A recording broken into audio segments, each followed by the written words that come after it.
Hey guys, so in this podcast, this is just going to be a solo episode with me talking about how to pace your progression as a powerlifter during your training blocks. Since this is something that I have talked to my clients a lot, and something that I think that changes a lot as you do become more advanced as a powerlifter, is you have to get a lot better at the skill of training. And one of these really important skills is understanding how do we pace our progression during a training block, because basically when we are beginner powerlifters, we're kind of able to, train pretty hard and we can still adapt.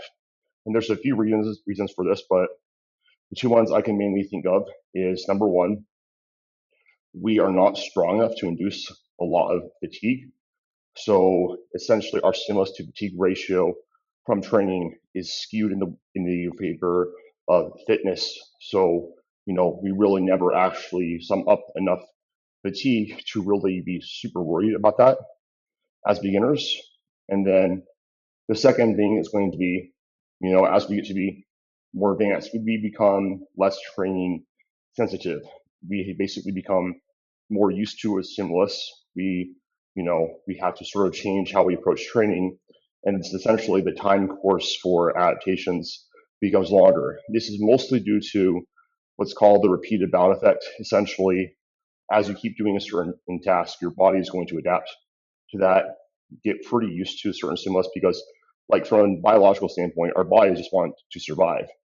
And so it's going to say, well, we want to become better at dealing with this stressor. So, we're going to become more efficient at dealing with it. And adaptation is expensive.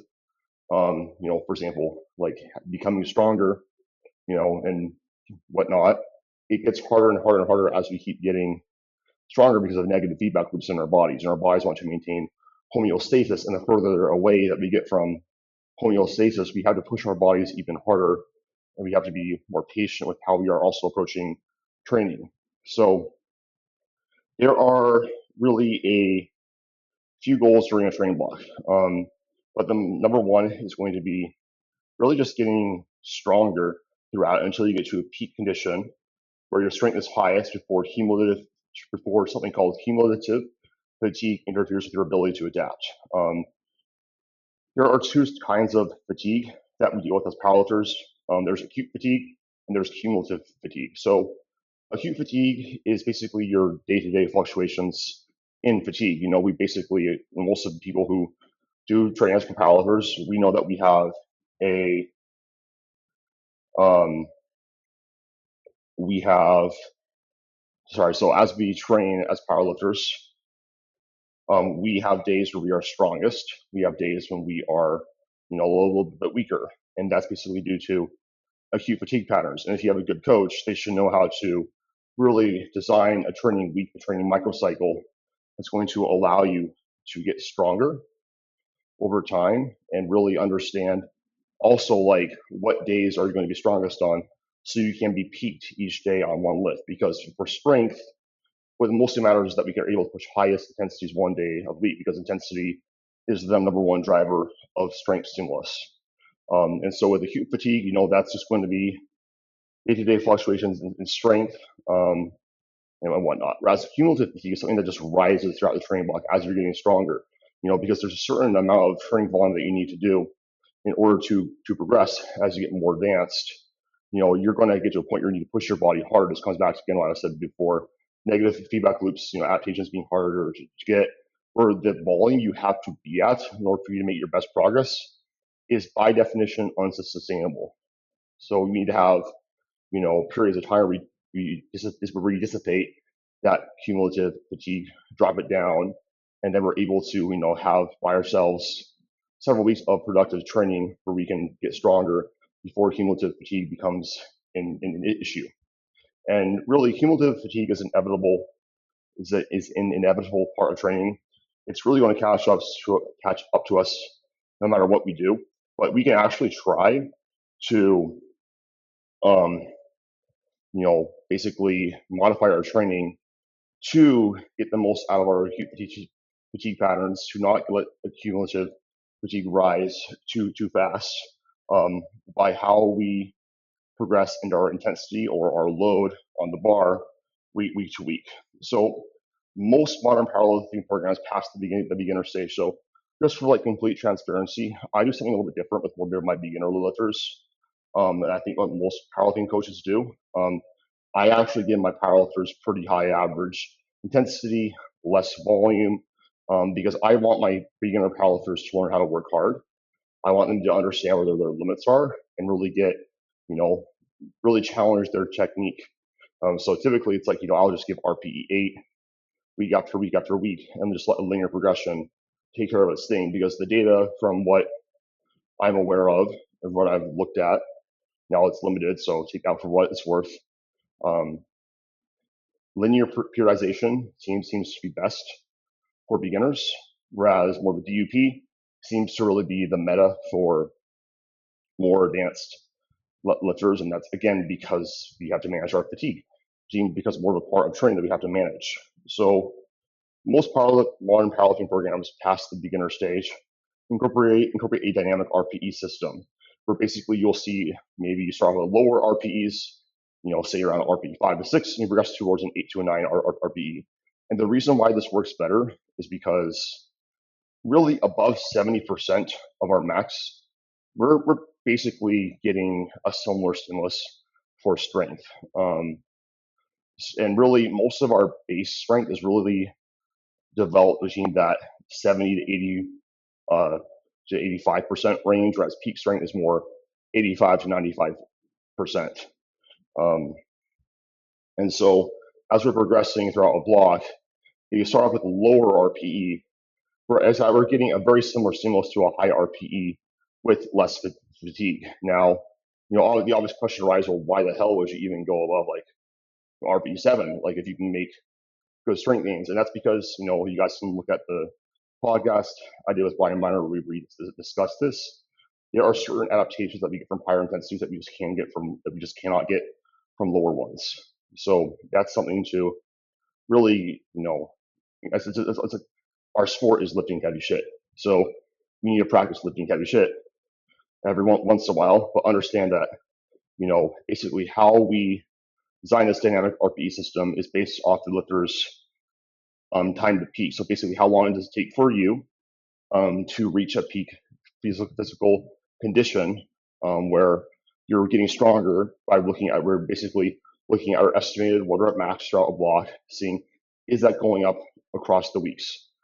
Once you get to the point where it's pretty clear that you reach that peak physical condition, maybe you add the same, load to the bar that you were doing last week or whatever, and you just try harder. Like basically say that you did, like for example, like this last block I peaked on like week 4 of it, and I pushed a week 5, like just trying to see, well, maybe can get another week because I felt pretty good.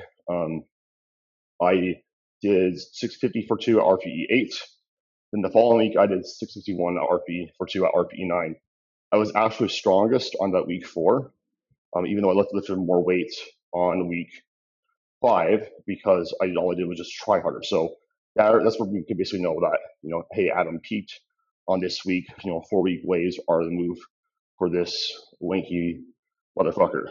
Anyways, so when we are basically having our dynamic RPE system, you can basically think about those earlier weeks where we get to, say you have a 4-week block. How I always frame things with my lifters is that those weeks 1 through 3 are our base building weeks. So those are our adaptation weeks.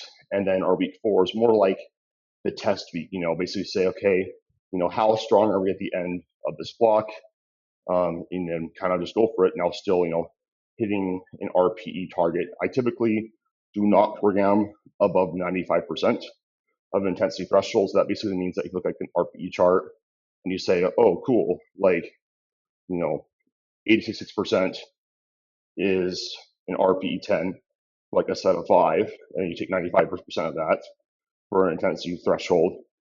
That sets you out 81.7, so it's around like, an 8 or an 8.5.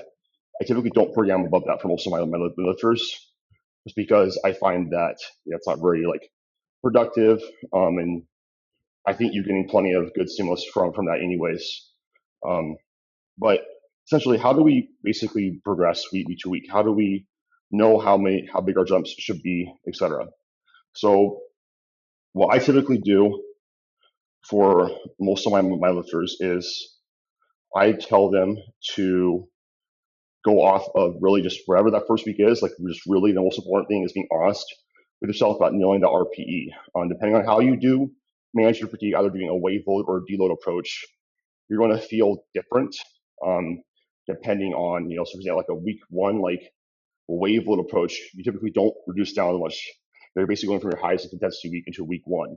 So like you actually might be a little bit weaker on that week. That's okay. You really have to be honest with yourself. Whereas, with a deload week, you might feel a little bit more fresh. So anyways, just be really honest with yourself on that week one. Basically, you're going to get an estimated 1 rep max from that week one.